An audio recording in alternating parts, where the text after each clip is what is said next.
Independence Palace. This historic place was the site of some of the most dramatic and important events of the Vietnam War. It was also the venue for key events in the post-war reunification of Vietnam after 1975.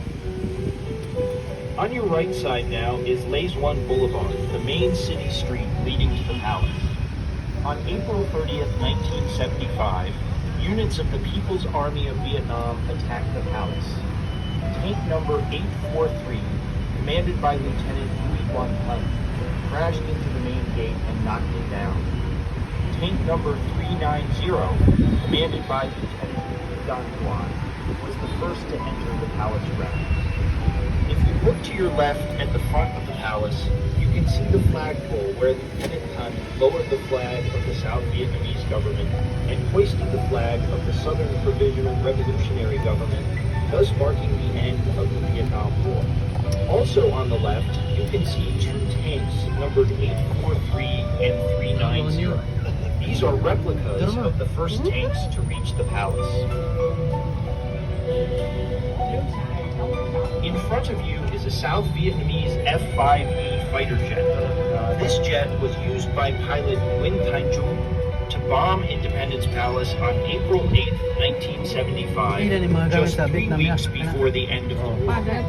If you look to your right, you will see a small octagon-shaped structure that dates back to the French colonial period. At that time, the building that stood on this site was known as Norodom Palace.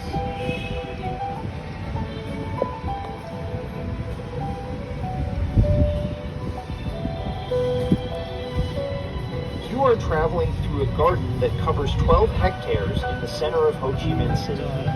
Many of the trees you see here are more than 100 years old, and the plants and flowers on the grounds have been collected from various regions across Vietnam.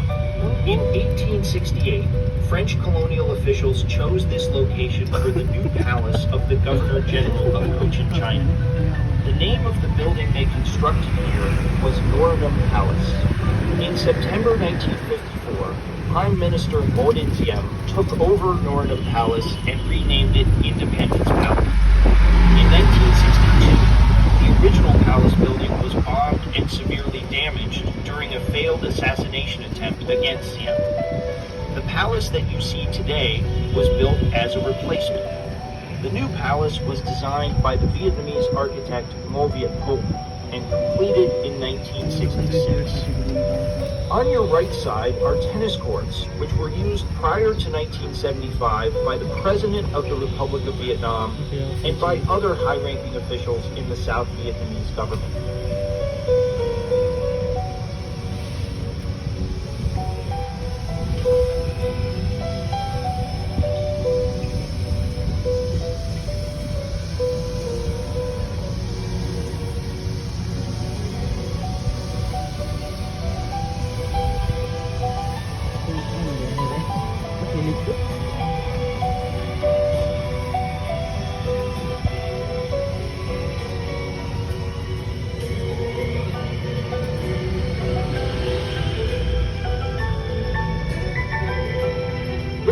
Left wing of the palace, you can see how the architect used carved dragon heads to provide visual connections between the windows on adjacent floors.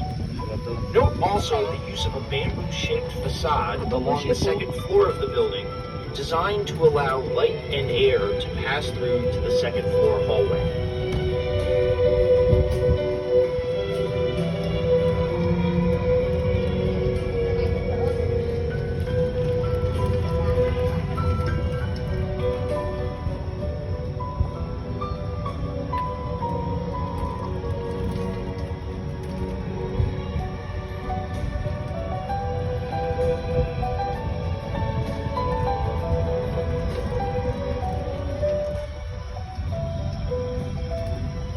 There are several cafes on the grounds of Independence Palace.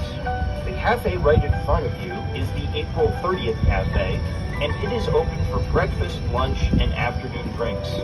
Please join us for a meal or a refreshing beverage.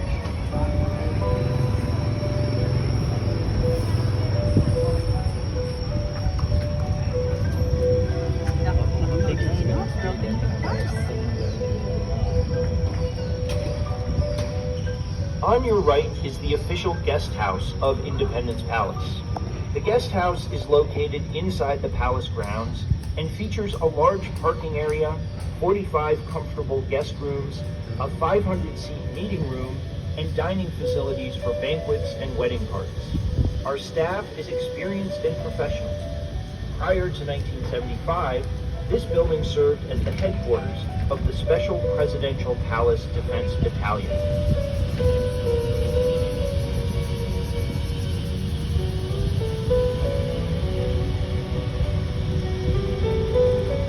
To your right is Windsor Street. That two-story villa in the corner of the palace grounds also dates from the colonial period. Prior to 1975, this building served as the headquarters of the Democratic Party, a political party sponsored by the South Vietnamese government.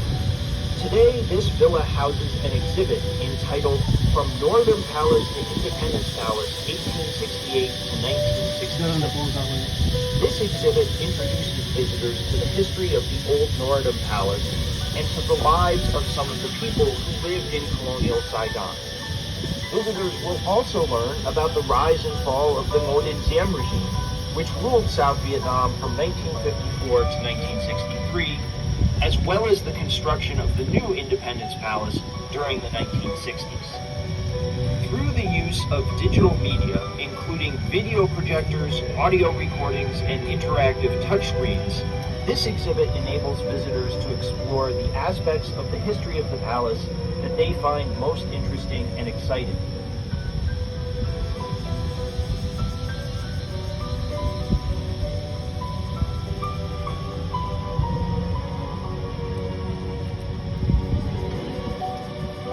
According to South Vietnamese government records, the construction of the new palace cost the equivalent of about $2.3 million when it was built in the 1960s. At that time, $1 was worth about 120 South Vietnamese dong. It was by far the largest and most expensive building in Saigon at that time.